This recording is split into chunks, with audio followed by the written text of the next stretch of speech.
Ciao!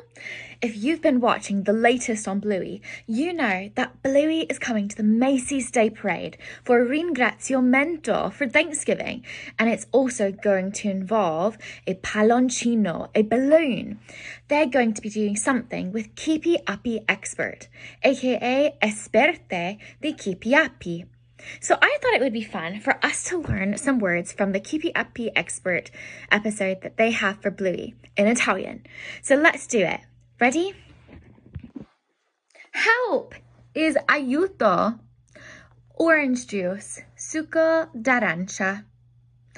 Floor, don't let it touch the floor. The pavimento. It sounds like pavement. Toys, the toys actually helped the balloon, right? Giocattoli. Balloon is balloncino.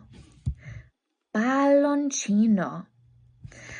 And let's also remember, they said, look, Dad, the toys have saved the balloon, which would be visto, Papa, I giocattoli hanno salvato il palloncino.